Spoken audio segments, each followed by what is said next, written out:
예, 오늘 함께 읽으실 말씀은 에베소서 1장 4절로부터 6절 말씀입니다. 에베소서 1장 4절로 6절 말씀, 그리고 골로새서 1장 24절로 57절 말씀 두 곳을 함께 말씀을 보시겠습니다. 먼저 에베소서 1장 4절 6절 말씀을 봉독해 올리죠. 곧 창세전에 그리스도 안에서 우리를 택하사 우리로 사랑 안에서 그 앞에 거룩하고 흠이 없게 하시려고 그 기쁘신 뜻대로 우리를 예정하사 예수 그리스도로 말미암아 자기의 아들들이 되게 하셨으니 이는 그가 사랑하시는 자 안에서 우리에게 거주시는 바 그의 은혜의 영광을 찬송하게 하려는 것이라. 골로새서 1장 24절로 27절 말씀입니다. 나는 이제 너희를 위하여 받는 괴로움을 기뻐하고 그리스도의 남은 고난을 그의 몸된 교회를 위하여 내 육체에 채우노라. 내가 교회 일꾼 된 것은 하나님이 너희를 위하여 내게 주신 직분을 따라 하나님의 말씀을 이루려 함이니라. 이 비밀은 만세와 만대로부터 감추어졌던 것인데 이제는 그의 성도들에게 나타났고 하나님이 그들로 하여금 이 비밀의 영광이 이방인 가운데 얼마나 풍성한지를 알게 하려 하심이라.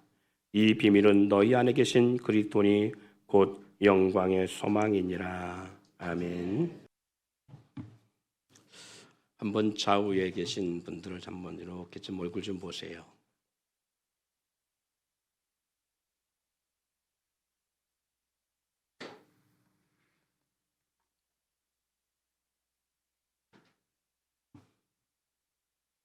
늘 보던 얼굴인데도 보기가 쑥스럽죠? 그리고 잘 집중되지 않지요? 어쩌면 우리의 믿음 생활을 이렇게 하고 있는지 모릅니다. 우리 믿음 생활이 더맨더맨하는, 다시 말해서 같은 식구인데도 얼굴을 사뭇 바라보지 못하고 오랜 지체인데도 불구하고 단 5초 이상을 유심히 바라볼 수 없는 그러한 그냥 더맨더맨한 그런 모습처럼 일주일에 한 번 만나서 얼마나 얼굴을 우리가 익히고 살아가겠어요. 어떻게 보면 우리의 신앙이 습관이 아닐까 싶습니다. 습관적 신앙생활을 하고 있지 않은가. 그 우리의 신앙의 모습을 보면 이와 같이 상대를 더 알기보다 나 자신에 너무 집중해 있지 않은가. 사랑하는 여러분, 나의 우선순위가 어디일까요? 내가 가장 큰 관심을 갖는 분야. 지난 한 주간 살아가면서 나의 삶의 최우선순위가 과연 어디에 있었는가? 그리고 나의 우선순위를 무엇으로 결정하고 있는가? 우선순위를 정하는 기준이 어디에 있는가? 한번 이 시간 자신을 자문자답해 보세요. 내 우선순위가 어디에 있는지, 그리고 그 우선순위를 정하는 기준이 어디에 있는지. 어떤 이는 우선순위가 가정일이 될 수도 있겠고요. 어떤 분은 자신의 성공이나 출세나 나의 기분이 우선순위 될 수도 있겠고요. 내 기쁨, 내 만족, 내 행복을 우선순위 될 수도 있겠고요. 돈이나 명예나 자존심, 그리고 내 이름을 드러낼 만한 곳에 우선순위를 둘 수도 있어요. 그래서 내 이름을 높이기 위해서 우리는 한 주간을 분주히 살아가고 있는지 모릅니다. 내가 그것을 우선순위에 둔 이유가 어디 있는가 한번 각자 고민해 볼 수 있는 시간을 가졌으면 좋겠어요. 내가 그것을 우선순위에 둔 이유가 어디 있는가? 그렇다면 하나님의 우선순위는 어디에 있을까? 하나님의 우선순위, 하나님께서 가장 귀하게 계시고 그리고 우선순위로 세울 만한 그러한 중심. 하나님은 하나님의 사역 가운데 우선순위를 어디에 두고 있을까? 가장 중요하게 여기고 가장 소중하게 여기는 것이 무엇일까? 한번 하나님 입장에서 한번 고려해 봤으면 좋겠습니다. 하나님은 선순위가 어디에 있을까? 하나님이 가장 소중하게 바라보고 귀하게 여기는 것이 무엇일까? 그것은 당연코 교회라고 봅니다. 하나님은 하나님의 최우선순위 가장 소중하고 귀하게 여기는 것은 교회라고 생각해요. 왜냐하면 창세로부터 요한계시록까지 하나님의 모든 사역과 일은 교회를 위해서 준비하셨고 교회에 집중하셨고 지금도 교회를 위해서 일하십니다. 만물을 창조하신 이유도 교회 때문이고 교회를 위해서 당신의 독생자도 그리고 하늘 보좌를 버리신 하나님의 결단도 바로 교회 때문이라고 볼 수 있습니다. 에베소서 2장 20절로 22절 말씀에 그렇게 기록되어 있지요. 너희는 사도들과 선지자들의 터 위에 세우심을 입은 자라. 그리스도 예수께서 친히 모퉁이 뚫이 되셨느니라. 그 안에서 건물마다 서로 연결하여 주 안에서 성전이 되어가고 너희도 성령 안에서 하나님이 거하실 처소가 되게 하여 그리스도 예수 안에서 함께 지어져 가느니라. 너희가 사도들과 선지자들의 터 위에 세움을 입었다. 그리고 그 세움을 입은 그 건축이 모퉁이 뚫이 누가 되고 있느냐? 그리스도 예수께서 친히 모퉁이 뚫이 되고 계시다는 거예요. 그 안에서 건물마다 서로 연결하여서 주 안에 성전이 되어져 간다라고 말씀하시며 너희도 성령 안에서 함께 거하실 처소가 되기 위하여 그리스도 안에서 함께 지어져 간다. 이게 뭐예요? 교회에 대한 모습입니다. 성전, 교회.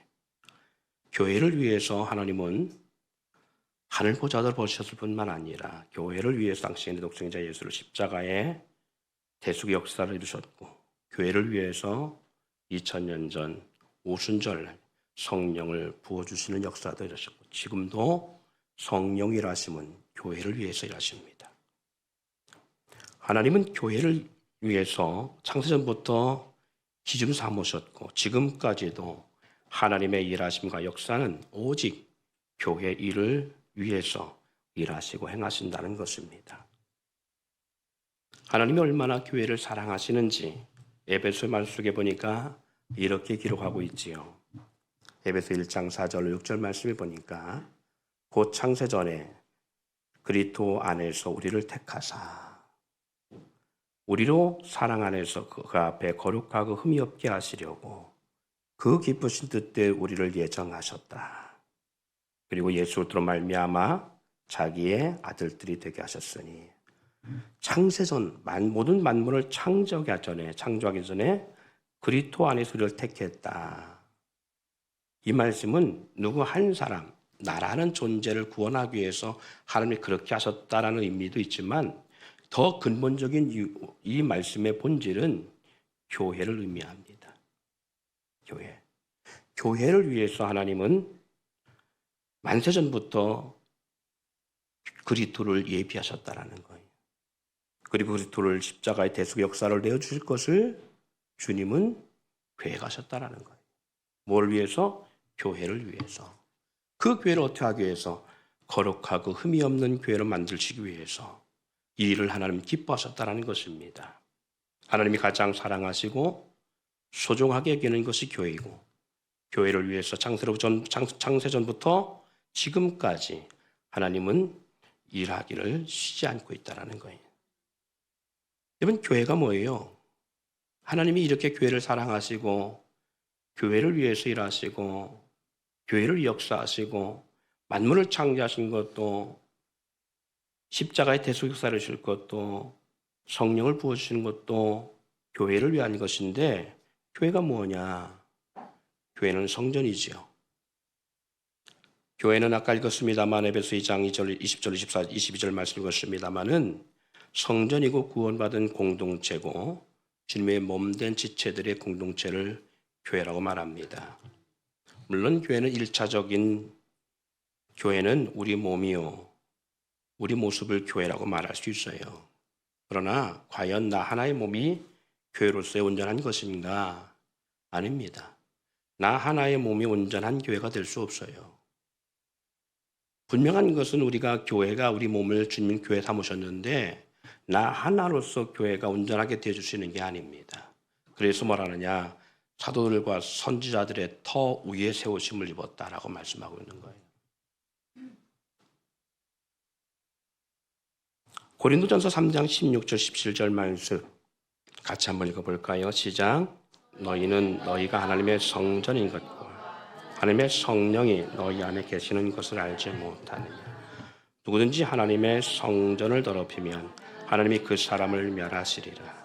하나님의 성전은 거룩하니 너희도 그러하니라. 예, 여기 말씀 보니까 너희가 하나님의 성전인 것과 하나님의 성령이 너희 안에 거하신 것을 알지 못하느냐라고 말씀합니다. 우리가 누구라고요? 성전이라고요. 그러나 성전인데 이 말은 오늘날 우리가 교회인데 성령이 거하시는 교회인데 우리 몸이 교회인데 이 하나의 몸으로서 그 교회가 온전해지느냐? 아니란 얘기죠. 다시 에베소 2장 20절 22절 말씀 20절 말씀 읽어봅니다. 시작.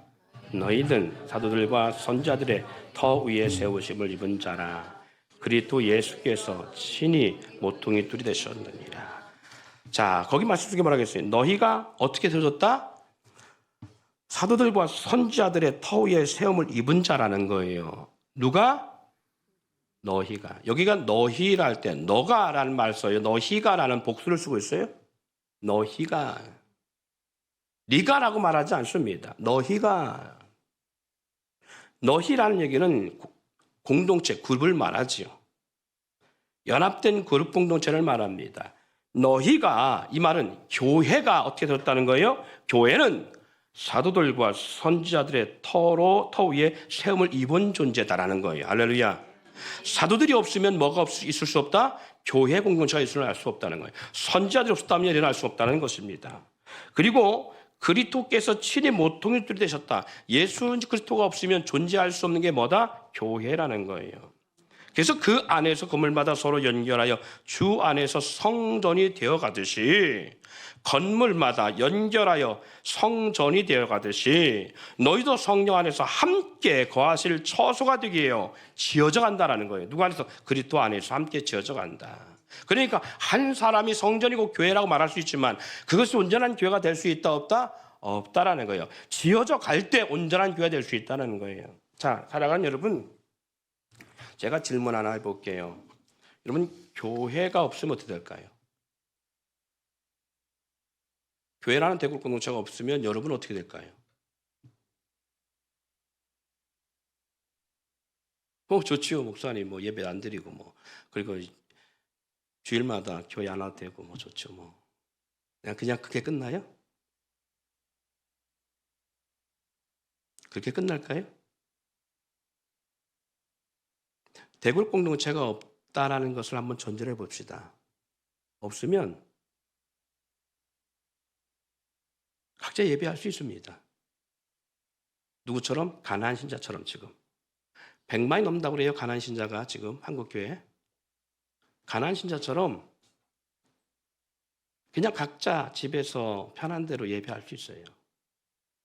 우리가 지난 코로나 2년의 시간을 겪으면서 한번 우리 자주 한번 뒤돌아보자고요. 그냥 각자 집에서 예배하면 예배가 온전하게 되어져 가고 있을까? 우리의 영적 신앙이 온전하게 되어졌을까? 물론 있을 수 있습니다. 여기 말한 것처럼 그리스도 안에서 함께 지어져 가니까 성령님이 일하시고 성령님이 택정하신 자는 반드시 하나님의 역사 속에 지금 저 중국 땅에도 그렇고 북한 땅에도 그렇고 수십만의 사람들이 그 안에서 핍박 속에서도 그리고 엄청난 환난 가운데도 믿음의 생활을 해요. 그러니까 지하교회가 형성될 수 있어요. 그 안에서 믿음 생활을 하려고 몸부림치는 사람들이 분명히 있습니다. 누구로 인해서? 성령 안에서. 성령의 역사 속에 택함 받은 자들은 그렇게 역사합니다. 근데 보편적으로 예배하는, 다시 말해서 종교적 신앙생활하거나 습관에 따라 어쩔 수 없이 부모의 눈치로 나오든지 아니면 목회자의 눈치 때문에 나오든지 어쩔 수 없이 나오는 사람들은 어떻게 될까요? 교회가 없으면. 예배하겠어요? 안 해요. 예배할 이유가 없죠. 그럼 어떻게 되겠어요? 방향은 딱 한 곳입니다. 분명하게 지옥을 향해 달려갑니다. 지옥도 믿지 않을 수 있습니다. 그러나 가보면 알지요. 분명하게 저는 압니다만은 여러분이 믿든 안 믿든 사람이 죽는 것처럼 반드시 죽는 것처럼 죽음을 부인할 수 없는 것처럼 그러나 우리는 죽음을 향해 살아가고 있음에도 불구하고 죽음을 개의치 않지요. 죽음을 염두하지 않지요. 왜? 우리가 죽음의 목전에 이르지 않았으니까. 죽음의 목전에 이르지 않았으니까 죽음을 염두하지 않습니다. 그러나 우리는 막연하게 합니다. 사람은 죽는다는 것. 다 죽는다는 거 알아요. 그래서 전도서에 기록하고 있는가요? 성경이 이렇게 말씀하고 있지요. 지혜로운 사람은 잔치집에 있는 것이 아니라 초상집에 있다고요. 그 마음이. 사랑 여러분, 막연하지만 사람은 반드시 죽어요. 태어났기 때문에 죽어요. 그러면 죽음이 없다고 부인할 수 있습니다. 지금 당장 죽음이라는 것이 우리 가운데 이르지 않았기 때문에 죽음이라는 것을 염두하지 않고 살아가지만 언젠가 우리 인생의 끝을 경험하는 것처럼 반드시 죽은 후에 성경에 뭐라냐? 심판이 있으리니. 죽어요. 죽은 후에 반드시 심판이 있습니다. 그래서 성경이 말합니다. 이기는 자에게는 하나님의 나라의 생명나무의 과실을 먹게 하리니 이기는 자에게는 하나님의 보좌에 앉은 자처럼 하리니 이기는 자에게는 하나님의 나라의 두 기둥처럼 세우겠다고요. 이기는 자에게 힘도를 줄 터이요. 받는 자만이 알 수 있을 것이라고 말씀하고 있어요.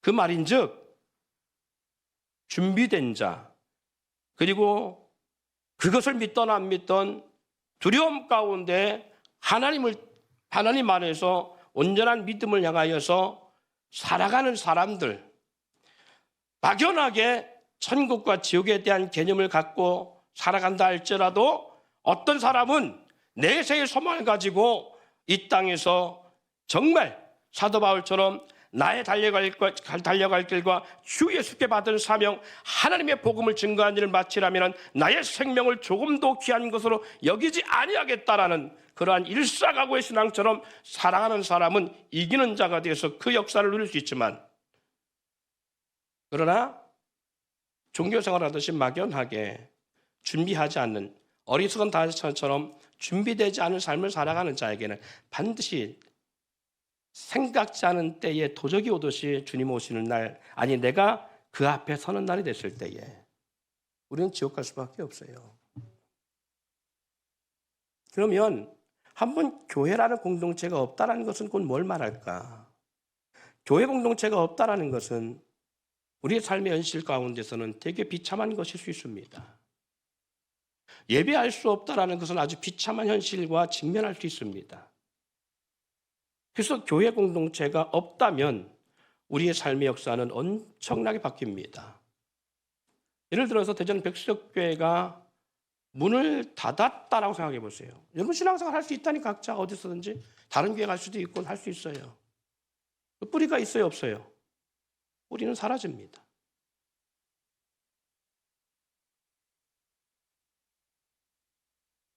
그러면 지금까지 달려왔던 20년, 30년 넘게 달려왔던 교회라는 역사 속에 장로로서의 삶이 무슨 의미가 있고 권사로서의 삶을 살아왔던 시간들이 무슨 의미가 있고 성도로서의 지키려고 했던 의미가 뭐가 있어요? 아무것도 없어요. 다른 교회 신앙생활 할 수 있다니까요. 얼마든지. 그러나 교회 중심한 삶이 아니고 내 중심한 삶에 대해서 교회가 문을 닫게 되어졌을 때 우리에게 주어지는 것은 많은 변화를 가져옵니다.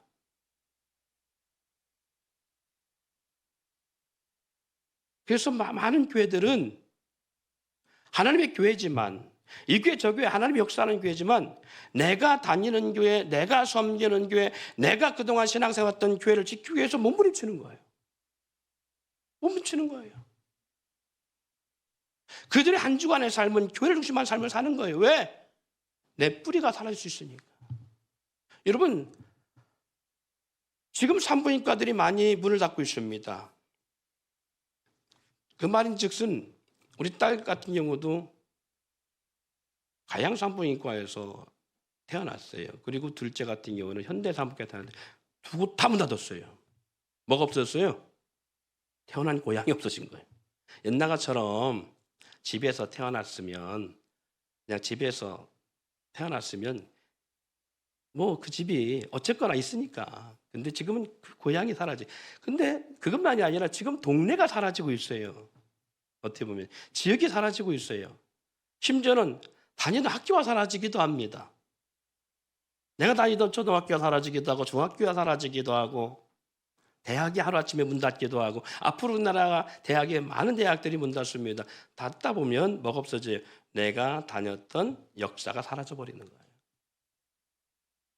근데 그것은 사라져도 문제가 되지 않아요. 왜? 어차피 이 땅의 것으로 끝나니까. 그러나 여러분 교회가 사라지는 것은 다릅니다. 교회가 사라지는 것은 그 정도의 수준이 아닙니다. 영적으로도 그렇고 그 정도 수준이 아니에요. 그러니까 교회가 존속한다는 건 얼마나 귀한 건지 몰라요. 여러분의 영적 요람 같은 곳이니까 그게 얼마나 중요한지 몰라요. 그래서 대그룹 공동체가 없다면 우리의 신앙에 많은 변화를 가져올 수 있습니다.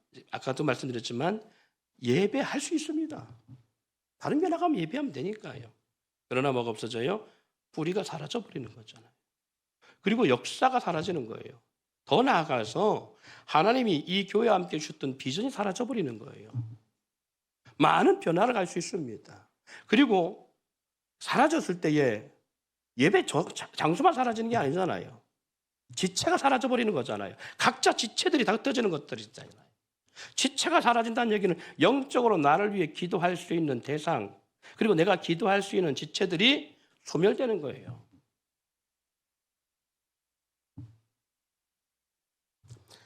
그래서 우리 공동체라는 것이 얼마나 중요한 건가 했을 때에 있어도 그만 없어도 그만이 아니에요. 우리가 함께할 공동체는 그만큼 소중한 것. 성경은 이렇게 말합니다. 생사화복의 기준이 어디 있다? 교회에 있다라고 성경은 분명하게 우리 가운데 언지하고 있습니다. 그래서 이 교회를 향한 하나님의 놀라운 사랑은 하나님의 관심과 모든 소망과 모든 관심과 모든 역사가 교회에 있기 때문에, 성전에 있기 때문에 하나님은 성전을 위한 삶을 살아간 사람들을 하나님이 결코 외면하지 않으셨고요. 그러나 성전에 대해서 함부로 한 사람들은 하나님이 그 사람들도 하나님은 결코 외면하지 않으셨어요. 역대하 7장에 보면 다윗은 하나님, 나는 왕궁에 거하는데 하나님의 괴는 나보다 내가 거하는 이 왕궁처럼 아름다운 것이 아니라 초라한 회막에 있습니다. 그래서 내가 하나님의 성전을 건축하기를 원합니다. 그러한 소망을 가졌어요. 그랬더니 하나님께서 그에게 어마어마한 복을 주셔요. 성전을 사모하는 마음만 가졌는데도 불구하고 하나님은 감당할 수 없는 복을 주셨어요.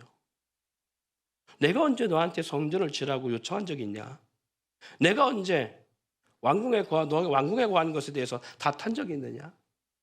그럼에도 불구하고 내가 나를 사랑하는 그 마음으로 성전을 사모하는 그 너의 그 마음을 내가 기뻐받아 내게 복을 주기를 원한다. 그래서 하나님 그의 가정에 복을 주는데 그의 가정과 가문과 모든 것들이 엄청난 복을 주셔요. 그의 가문이 끊어지지 아니하고요. 그의 자녀 가운데 왕권이 끊이지 않게 일어나겠다 하시며요. 그리고 그를 내가 어떤 한 곳을 정하여 그곳에 정착하게 하겠다. 그리고 그의 가문을 형통케 하겠다. 내 아들로 말미암아 내가 성전을 건축하게 하겠다. 등등 어마어마한 복으로 그에게 안겨주십니다.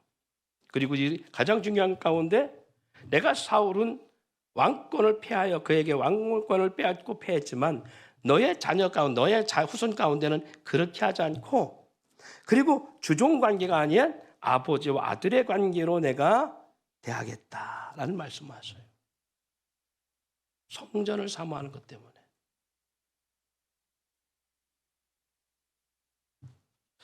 자, 사무엘하 6장을 한번 찾아보죠.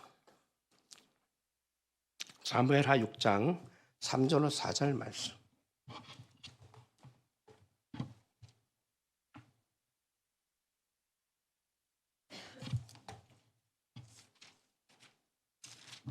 사무엘하 6장 3절로 4절 말씀. 자, 한번 같이 읽습니다. 시작.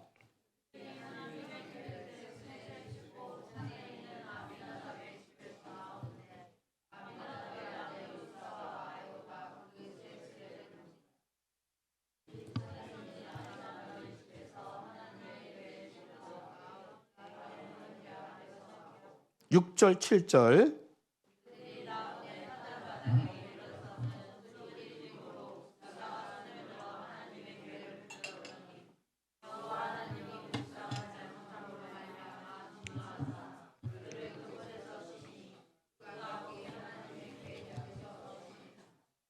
아멘. 자, 11절 말씀 한번 더 읽어봅니다. 11절 시작. 께서 괴가 갓드 사람 오벳 에돔의 집에 석 달을 있었는데 여호와께서 오벳 에돔과 그의 온 집에 복을 주시니라. 아멘.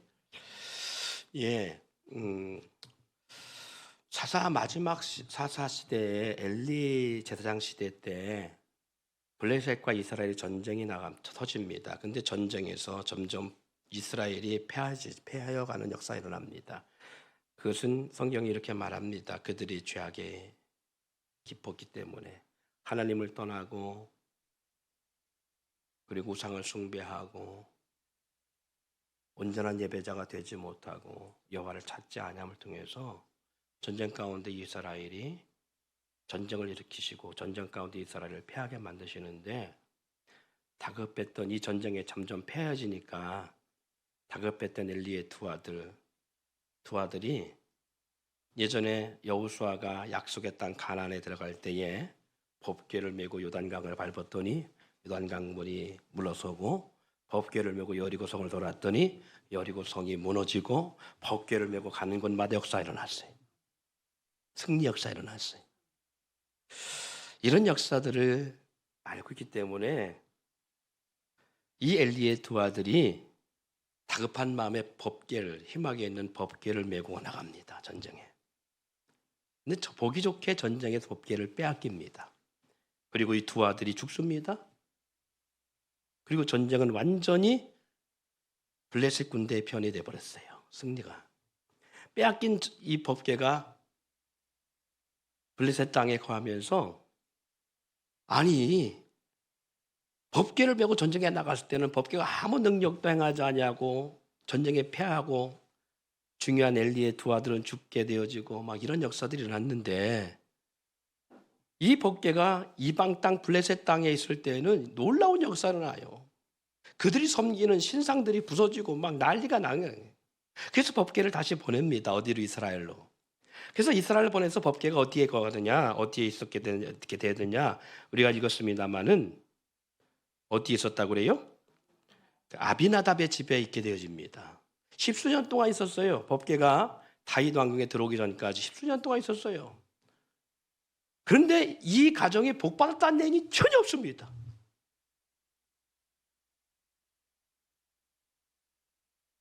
더 기가 막힌 건 뭔지 아세요? 지금 여러분 읽었습니다마는 다윗 왕이 하나님의 법궤가 초라하게 있는 걸 볼 수가 없어서 다윗성으로 법궤를 메고 오려고 합니다.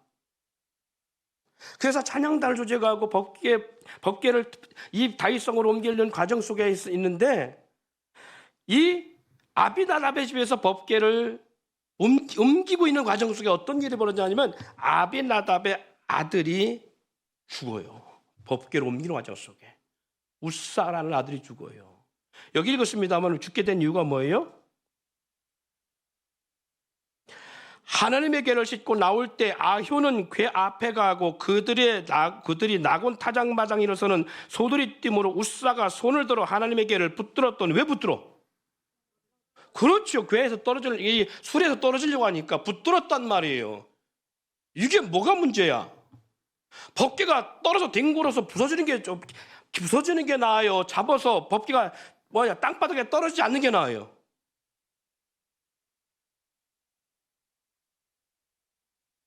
대답을 못 하시네. 그럼 법궤가 떨어지게 내버려둬야 돼? 아니면 잡아야 돼? 어느 게 더 아름다운 모습이냐고. 이제 지명하에 불러서 지켜봐야 되겠다. 이제 답을. 자, 여러분, 법궤가 지금 소가 뛰어서 수레가 흔들려갖고 법궤가 지금 수레 밖으로 떨어지는 게 나아요? 아니면 떨어지는 법궤를 잡아야 되는 거예요? 잡아야 되잖아요. 당연한 일을 한 거예요. 그런데 하나님은 이웃사를 쳐버렸어요. 죽여버렸어, 그 자리에서. 왜 그래? 뭐가 문제예요?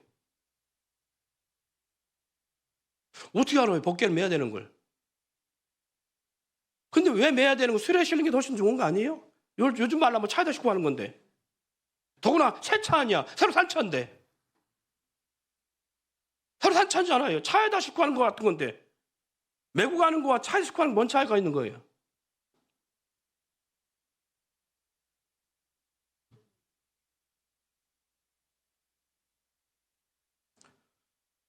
그래요. 차이가 엄청납니다. 맨다라는 것은 높인다는 거고 경외한다는 것이고 존귀 여긴다는 거예요. 그런데 싣고 간다는 건 뭐예요?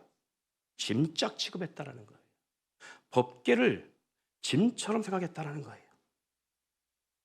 우습게 알았다는 겁니다. 하나님은요, 이방 땅의 법궤가 빼앗겨서 우상숭배 하는 그 이방 신상의 안에 있을 때에도 역사하셨고요. 그리고 그 블레셋에 엄청난 독종을 일으켜서 수많은 사람 죽게 하는 역사가 일어났어요. 그래서 저 법궤가 정말 여호와가 역사하는 괴냐 아닌가를 시험하기 위해서 새끼가 나와서 젖이 소에다가 수레에다가 법궤를 싣고 가게 했어요. 그리고 이스라엘로 보냅니다. 경내로. 그리고 그 새끼의 손은 붙잡아뒀습니다. 그래서 우리가 잘 아는 대로 벳세메스로 가는 이 암소가 법궤를 메고 가면서 돌아서지 않았어요. 블레셋 사람들은 저 소가 돌아서면 자기 새끼의 울음소리를 듣고 음메 하고 울음소리를 듣고 돌아서면 여호와의 역사가 아니다. 지금까지 모든 역사들은 여호와의 역사가 아니다. 그러나 그렇게 부르짖음에도 불구하고 소가 새끼의 울음소리를 거절하고 이스라엘 경내로 들어간다면 이는 하나님 여호와 하나님의 역사다. 놀라운 것은 새끼를 떼어놔서 그렇게 울음에도 불구하고 이 암소는 법궤를 수레에 싣고 이스라엘 경내로 들어갑니다. 이게 하나님의 역사예요. 이게. 그러면 이 아비나답에서 출발한 이 법궤를 수레에 싣고 갈 때 소가 뛰지 못하게 할 수 있는 것도 하나님의 역사입니다. 그런데 왜 소가 뛰게 했을까? 잘못됐다라는 거예요. 하나님의 역사 속에 이스라엘 이 지금 아비나답의 이들의 모습이 잘못됐다라는 거예요. 잡고 안 잡고가 문제가 아니라 여호와의 궤를 이들은 그렇게 가볍게 여겼다라는 거예요. 존귀하게, 귀하게, 소중하게 여기지 아니하고 짐짝처럼 여겼다라는 거예요. 그래서 10수년 동안 궤를 모시고 있음에도 불구하고 아비나답의 집은 복을 받았다는 말씀이 없고 오히려 저주를 받는 역사가 나타납니다. 그런데 놀라운 것은 이 사건으로 말미암아 다윗이 진노하여서 법궤가 왕궁에 들어오는 것을 거절하고 오베데돔의 집에 머물게 합니다. 법궤를 겨우 몇 개월? 3개월 머물게 했는데 놀라운 것은 3개월 동안에 이 오베데돔의 집이 복을 받는 역사가 일어납니다. 여러분, 신앙생활을 해도 이와 같이 복을 받는 삶을 살아야 되고 10수년 신앙생활을 함에도 불구하고 저주받는 삶을 살면 안 돼요. 우리의 믿음의 삶이 어디에 두어야 되느냐는 거예요. 우리의 삶의 본질을 어디에 두어야 되느냐는 건 무척 중요한 겁니다. 하나님은 창세로부터 교회를 위해서 일하셨어요. 그리고 교회 중심한 역사를 만들어내셨고요. 교회가 얼마나 중요하면 하나님은 당신의 아들 독생자를 십자가에 내던지시고 교회가 얼마나 귀하시면 하나님은 성령으로 보좌에 있지 아니하시고 우리 가운데 죄악 가운데 살아가고 있는 이 세상 가운데 우리 가운데 교회 가운데 운행하시고 역사하세요. 근데 우리는 어때요? 우리 한 주간의 삶의 본질, 한 주간의 우리의 삶의 우선순위를 어디에 두고 있는가? 나의 삶의 우선순위가 어디에 있느냐? 어디에 있어요? 하나님의 일에 있습니까? 아니면 나의 일이 있습니까? 교회에 있습니까? 아니면 내 생활에 있습니까? 나의 삶의 우선순위의 가장 중요한 원칙의 삶이 어디에 있느냐는 거예요. 우리의 신앙생활이 이 아비나답과 아효와 그리고 우스와 같이 하나님 안에서의 교회 생활이 침착 같고 내 삶을 허비한 같이 느껴짐을 통하여서 그냥 내 상황에 맞춘 대로 그냥 하는 것과 내 삶의 중심이 오직 주님의 일이 우선순위 되고 교회의 우선순위 되는 삶을 전부 다른 거예요. 모태신앙이면 무슨 의미가 있고요. 목사, 장로가 무슨 의미가 있겠어요. 아무리 우리의 신앙생활이 오래 했다는들 그것이 무슨 의미가 있어요. 이와 같이 아비나답처럼 우리의 신앙의 교회라고 하는 이 하나님의 모든 목적과 역사가 교회에 있는 것처럼 우리의 삶의 목적이 교회에 있지 아니하고 우리의 생활의 우선순위가 하나님의 일에 있지 않으면 우리는 아비나답과 다르지 않습니다. 얼마나 오랜 시간 신앙생활을 했냐가 중요한 것이 아니라 얼마나 하나님을 경외하는 믿음의 본질을 가지고 살아가느냐가 중요한 거예요.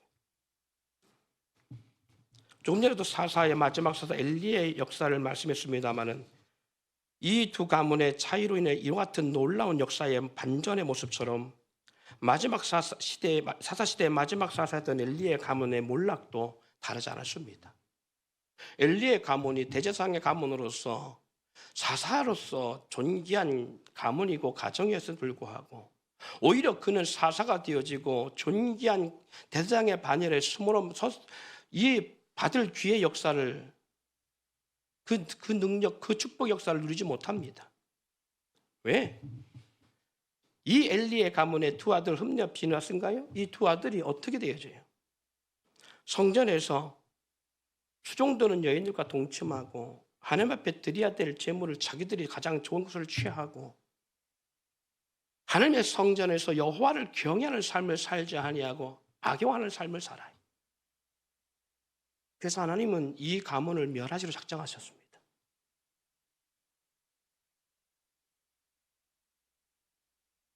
저는 우리들의 신앙이 그렇게 될까 두렵습니다. 우리들의 믿음의 삶들이 하나님을 경외하면서 불구하고 하나님 앞에 복받지 못하는 삶이 아니라 저주받는 삶이 되지 않기를 바랄 뿐이에요. 이왕이면 믿음 생활하는데 왜 그렇게 돼? 하나님이 당신의 아들 독생자를 내어주는 역사를 우리 가운데 내셨는데 그럼 하나님은 왜 하나님의 사랑하는 자들을 왜 그렇게 하실까? 사랑이 깊으면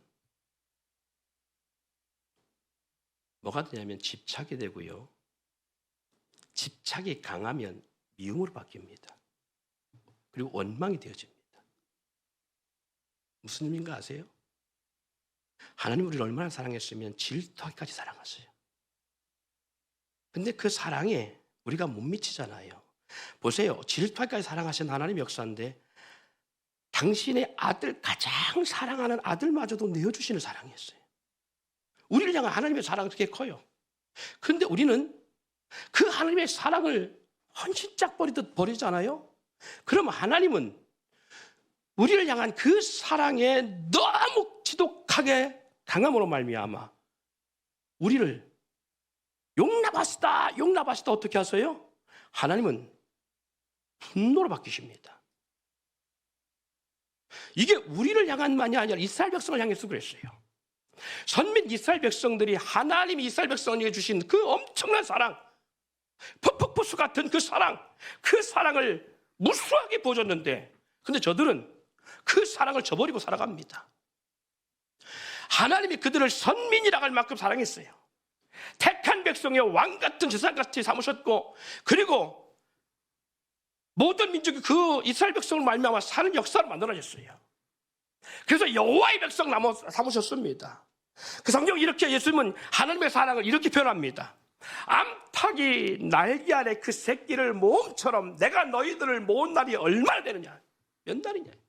근데 너희는 내 사랑, 할아버지 하나님의 사랑을 저버렸다라는 거예요. 내가 소돔과 고모라를 그렇게 사랑했더라면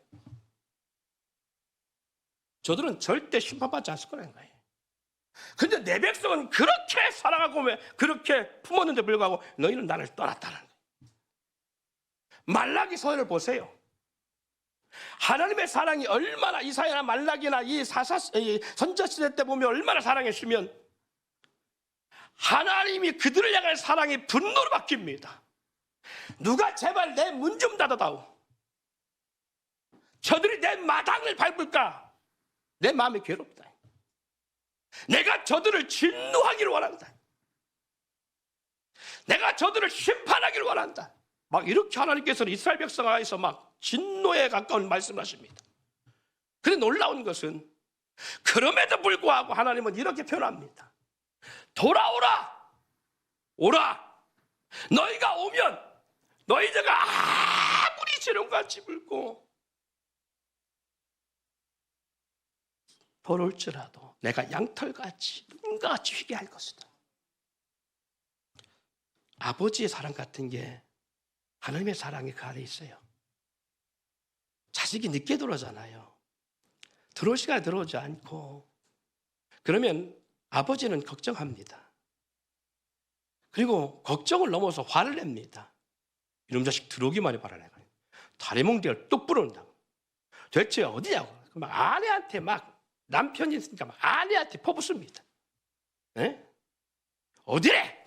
들어오기만 해 이놈 자식. 그래서 막 아내는 막 엄마로서 막 또 자식도 다리 몽둥이 부러질까봐 막 염려돼갖고 막 몰래 전화하고 화장실 간다고 전화하고 야 너 어디야? 아빠 화나가 엄청 나지. 넌 막 들어올 막 작살 낸데 막 빨리 들어와 빨리 막 그냥 막 난리를 막. 그래서 엄마도 막 긴장을 합니다. 막 밤잠을 설정하고 긴장합니다. 그 들어왔습니다. 쏙 들어와 지방에 쏙 들어갔습니다. 그런데 아버지를 다 듣고 있어요. 아빠는. 그래 막 엄마가 막 들어가 막 자라가 막 발소리 내지 못하게 막 들어가 밥은 나갔다 막 들어가 틀려버립니다. 그러고서 안도의 한숨을 쉬고 안방에 딱 남편 자는 방에 들어왔는데 딱 한마디 하죠. 자식 들어왔어? 죽어가는 소리 막 다 들어가는 소리로 대답할 거 아니에요. 근데 그때 열받는 거 아니에요. 또 엄마들은 아예 막 다리 몽둥이 뚝 부르는 것처럼 막 그렇게 화를 내고 막 들어오기만 해봐라 이러는데 들어왔어? 한마디로 끝나니까 이제까지 내가 몸뚱인 건 뭐냐 그 말이지. 이제까지 내가 저놈의 자식 다리 몽둥이 부르지 않으니까 몸뚱인 건 뭐냐 그 말이지. 사랑하는 여러분, 하나님의 마음이 그래요. 하나님의 마음이 사랑이 깊고 강할수록 우리를 향한 하나님의 사랑이 깊고 강할수록 하나님은 그러세요. 왜 하나님은 화를 내실까? 왜 하나님은 그렇게 선민 이스라엘 백성들을 때로는 비참하게 아니 이랬든 저랬든 어쨌든 간에 정말 법궤를 잘 모셔두었잖아요. 그런데 불구하고 하나님 왜 그렇게 하시냐? 사랑하기 때문에 그런 거예요.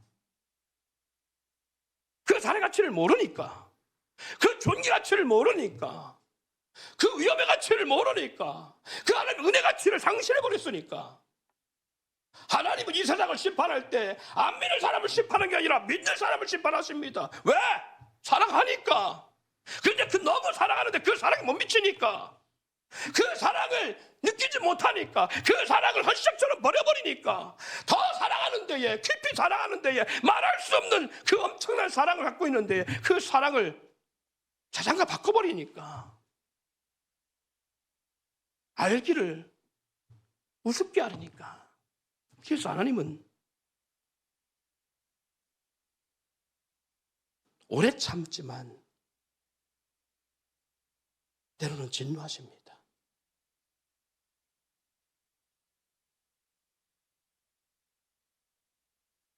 이 하나님의 사랑의 모습이에요.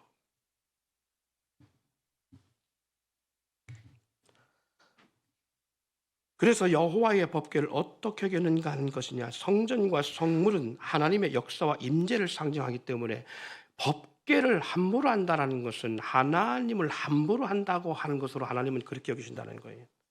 그렇다면 성전에서의 삶과 성전의 기물을 어떻게 여기는가는 하나님을 어떻게 생각하고 여기는가와 같은 것으로 보인다.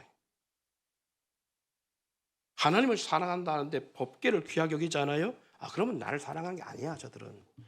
하나님을 경외한다면서도 하나님의 임재가 있던 법궤를 함부로 해요. 그러면 나를 경외하는 게 아니야라고 하는 평가했다라는 거예요. 이 말인즉 너희가 나를 향하여 예배한다 하지만 제사한다 하지만 너희가 그 제사를 그렇게 멸시해. 너희는 나를 경외하는 게 아니야. 하나님 그렇게 여겼다라는 거예요. 성전된 몸과 그리스도의 지체들이 모여 예배하는 공동체인 교회 다르지 않습니다.